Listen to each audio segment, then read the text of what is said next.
This is the Giants Postcast, your instant game reaction for the San Francisco Giants, part of the Locked On Podcast Network. Your team every day. Yo, what's up, everyone, and welcome back to the Locked On Giants Postcast. I'm your host, Eric Triple E Engel. You may know me as the former producer for the Murph and Mac Morning Show on KMBR, or maybe from some of these other post-game shows we do on the Locked On Sports Network. We do the Warriors Postcast, which we'll be doing a little bit later on tonight, and also the Locked On 49ers Postcast too. But tonight, it's the Giants who fell to the Cincinnati Reds 1-0, marking the first time this team has lost back-to-back games this season, and it was also the second consecutive night where they failed to score a run after the offense got off to a pretty solid start.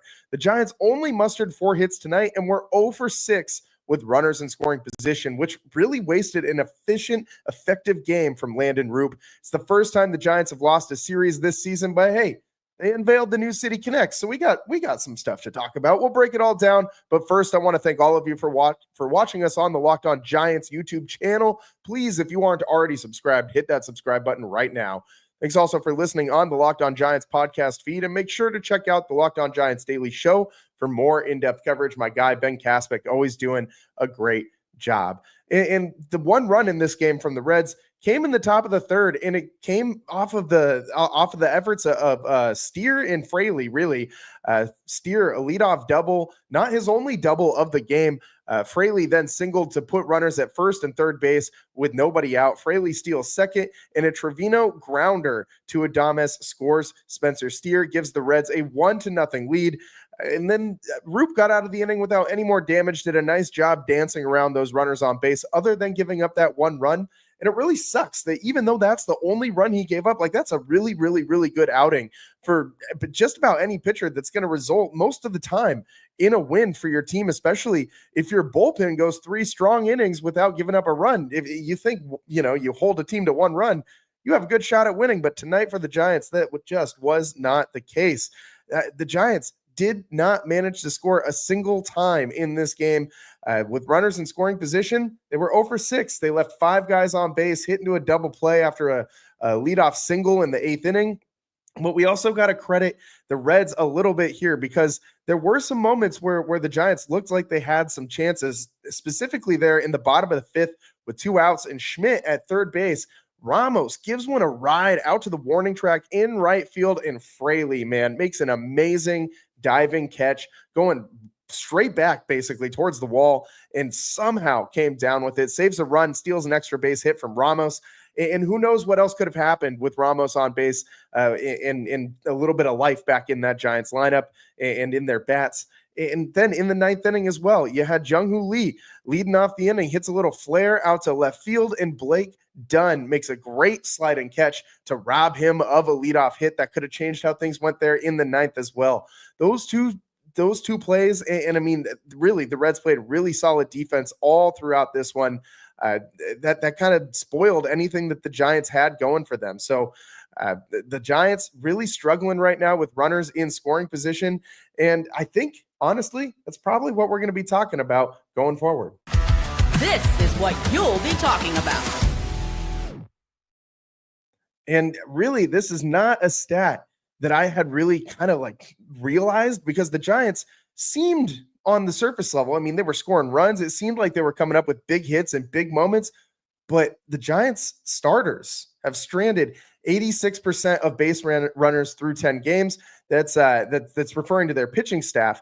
But and that's a pretty good stat, because the Giants are doing a good job of holding teams from scoring when they get guys on. And you'd think that would translate to wins. But with the Giants not hitting again tonight with runners in scoring position, 0 for 6 with runners in scoring position, it kind of leaves something to be desired. You'd like to see this team start to capitalize on that, and they just haven't been super good at this situational hitting in these last couple games. It's been a little frustrating to watch, man, and I really think that that's going to be something we're talking about going forward, is the Giants' inability to score runs in these big situations. So going forward, that's going to be something to watch for sure. Giants batting averages with runners in scoring position.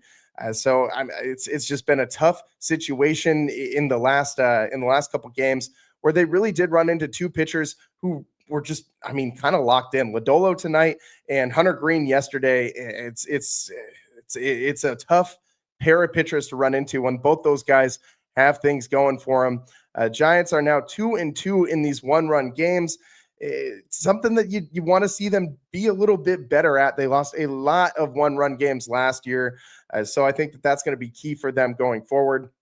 But tonight, Lodolo was really, really, really dealing out there after Hunter Green almost threw a complete game no-hitter, or a complete game shutout, rather, against them last night. Lodolo tonight, 6 innings pitched, 3 hits, only gave up 1 walk and 3 strikeouts as well. His ERA for the season is sub-1, so he has had a great start to the season. Landen Roupp also had a very, very solid night, as we talked about. 6 innings pitched, only 7 hits, 1 run, 1 earned, no walks, which I thought was key after his last start where he walked 4, and he had 4 strikeouts. And let's go ahead and give Landen Roupp tonight's player of the game. This is the Locked On Player of the Game. And Landen Roupp, I really like what I'm seeing from this guy so far. His record 0-1 doesn't really reflect what he's been doing this season so far. He's got a 3.6 ERA, and he's looking pretty solid, man. Tonight you would have liked to see him have a better ground out to fly out ratio. He had 8 ground outs and 3 flyouts. It's still pretty good, but I would have liked to see a couple more ground balls and maybe 1 or 2 less fly ball outs from Landen Roupp, but he's doing what he's usually doing. This guy is kind of like a mini Logan Webb in how he pitches. He went out there and attacked the zone today, 81 pitches, 50 of them were strikes, so he was really living in that strike zone for the most part. And honestly, his cutter and his curveball were super, super effective. We know that his main pitch, his primary pitches are very, very good. That sinker that he throws is very tough for opposing hitters to hit. But tonight, he was really doing work with those secondary pitches. He threw 23 combined curveballs and cutters, 13 curveballs and 10 cutters. And on the 2 pitches, he generated a pretty solid whiff rate.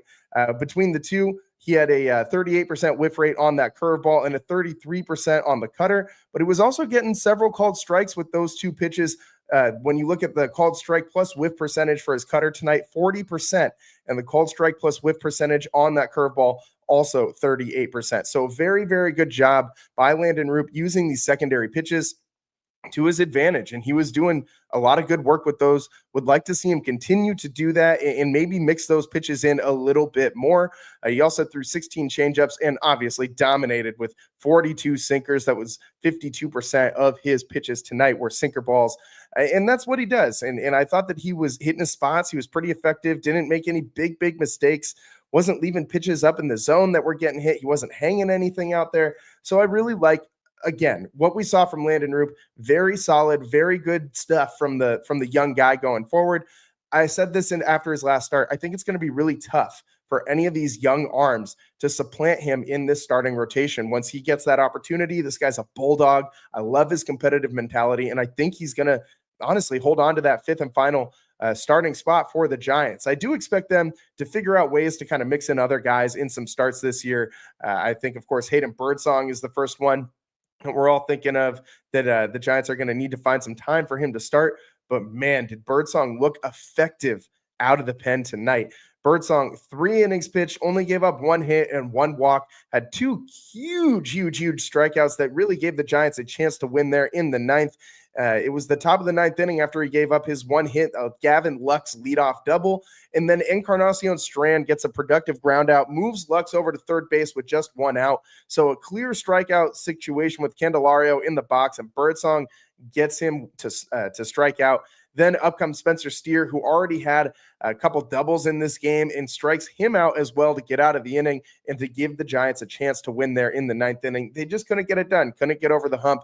The offense was just not there tonight. We got to get into some other things on the other side, including tonight's turning point, and we got to talk about these new City Connects. That's what's next on the Locked On Giants postcast. Today's show is sponsored by FanDuel, and the NBA playoffs are almost here, and FanDuel is giving new customers an incredible way to get in on the action. Right now, when you join FanDuel and place your first $5 bet, you'll get $250 in bonus bets if your bet wins. I love how FanDuel makes betting so easy, whether it's picking my favorite team or diving into player props. And let's just face it, man. I was giving you guys on every FanDuel ad during March Madness. I've been saying Florida's going to win this tournament, and look what happened. So now I'm going to give you guys another one.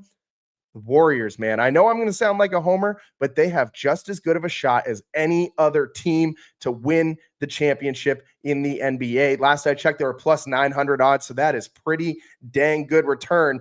Go and get some shekels on the Dubs to win it all, man. I really like their chances, really like the way this team is playing right now. Don't miss out. Head to FanDuel.com and claim your $250 in bonus bets today.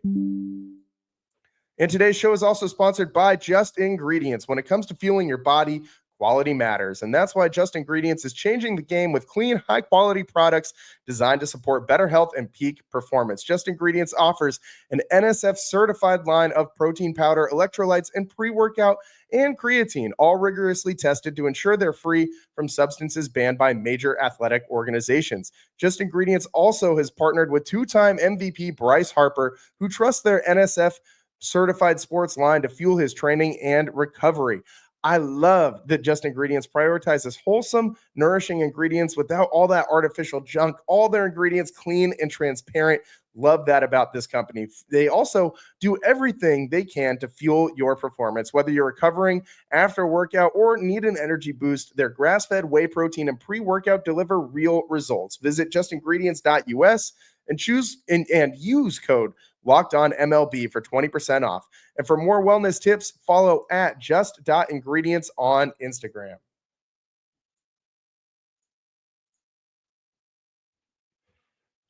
Welcome back to the Locked On Giants postcast. I'm your host, Eric Triple E Engel, and tonight the Giants lose 1-0 and shut out for the second consecutive night. That's definitely something you'll be talking about, but I don't think that this is going to be something that persists. I think you really ran into two pitchers that were super hot right now. Hopefully the Giants can win tomorrow and avoid being swept, but we got to talk about tonight's turning point. Time to reveal where the game was won or lost. It's the turning point. And tonight's turning point, in my opinion, honestly, we talked about it briefly. It was that Jake Fraley catch out there in right field when Ramos gave one a ride to the warning track with those two outs there in the bottom of the fifth, and with Casey Schmidt on third base. By the way, Schmidt had a nice night tonight at the dish. The only Giant who can really say that. Maybe Huff can say that as well. He picked up his first hit and his second hit of the season.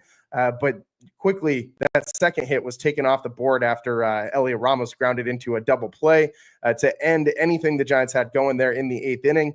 But Schmidt coming up with two hits. He also struck out once. He's got to fix those strikeout tendencies he has, but we're not going to kill him for striking out once in his 3 at-bats tonight. But the Giants, when Fraley made that play, I feel like that just kind of sucked the air out of anything the Giants had going offensively, because Lodolo was so good, and that just really seemed like the one and only chance they were going to have to get one in on him tonight, and they weren't able to do it, and they obviously weren't able to do it against the pen either. Ashcraft and Pagan combined for 3 shutout innings, only gave up 1 hit. So the end of this game was pretty uneventful for the Giants. The defense making great plays for the Reds all night long, but man, it was just not what you want to see offensively from the Giants. I'm taking a peek at the chat right now, and Sam B says 162 game season. We gonna be all right. And I think that you're right, Sam. I still expect the Giants to be playing competitive games late in this season. I think that they might really be able to nail down one of those wild card spots, but it's going to be really tough. We obviously know the division they play in and everything that goes into that. And so they're going to need to figure out a way to start hitting again. Caden Golf says 4 hits in 2 games, or 2 back-to-back games, 2 games in a row with just 4 hits each. Not what you want to see. And yeah, you're right, man. He also says that Adames and Chappie need to hit. Yeah, I mean, these guys have been okay so far, but Willy Adames hasn't really hit his stride. He did have that big walk-off win for the Giants, but Adames hitting just 200 so far in the season with an OPS under 500. You really hope that really goes up. He's shown the proficiency with the leather. So I think that Adames is going to come around offensively. So I really do think that this is going to be something that fixes itself as this goes on. You just can't get swept. That's a very important thing here. And tomorrow, I think they have a good chance of going out and beating the Reds. They'll have their work cut out for them. Obviously, the offense has got to step up.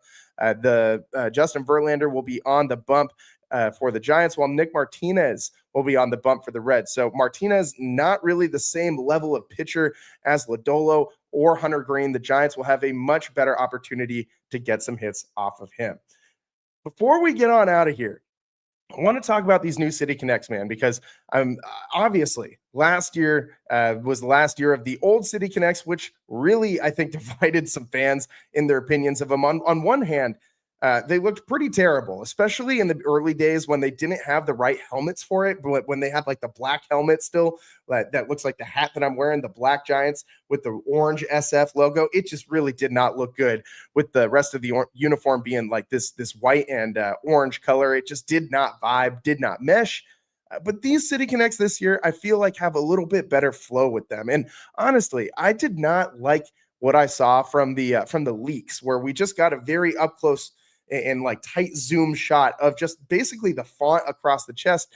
Thought it looked like the Ghost energy drinks. If you guys know what I'm talking about, looks like they hired the same guy who did the graphic design for them to design these jerseys, or at least the font for them.